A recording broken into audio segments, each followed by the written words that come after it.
Worldwide Entertainment TV. Breaking news with WWE TV. Yo,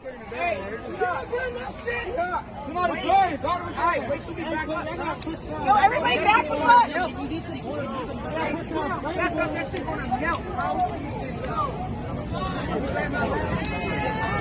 Burn that shit! I'm gonna get this ladder.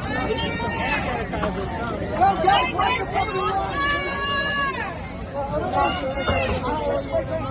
Y'all gotta throw some hand sanitizer on this shit.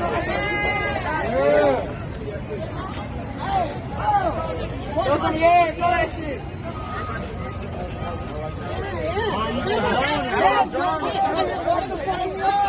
Yeah, get that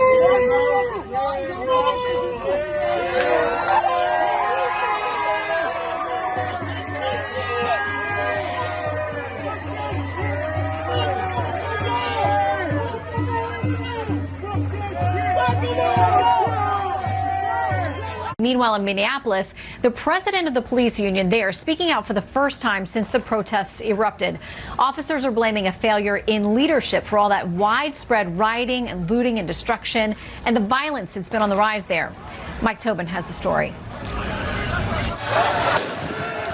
Police officers say the retreat from Minneapolis 3rd Precinct was planned in advance. I came in for my board meeting at noon, and I was informed by my board prior to our meeting that I was asked if I emptied my locker, and I said no. And they said, well, you need to go empty your locker. They're giving up the precinct. 4 officers unable to clean out their lockers were those charged in connection with the death of George Floyd. Our understanding was it was going to be a symbolic victory for the rioters, that we would give them something because it was the 3rd Precinct that the officers worked out of that were involved. And then that would quell the disturbance, and they would stop rioting and take it as a victory and go away. It didn't work. The next day, State Patrol troopers and the National Guard established a perimeter and a curfew. The line fell apart. No curfew was enforced, and Minneapolis burned. The biggest failure that I observed would have been the communication, not just between our front office, our admin, down to the officers on the ground, but across, to the State Patrol, with the National Guard. The Police Officers Federation claims a total failure of leadership, absence of direction, and a lack of equipment because city leaders feared a police force that looked militarized. They felt vulnerable and they felt abandoned. Cops want to know what in the hell happened.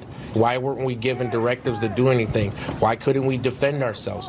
Now, with the Minneapolis City Council looking to disband the department entirely, police say the morale of the rank and file is at an all-time low, and gun violence has spiked in Minneapolis, with more than 100 people shot since George Floyd was killed. They don't need to get rid of us. They need to get more of us, because there's nobody out here equipped to handle what's happening in our city better than the police officers in our city.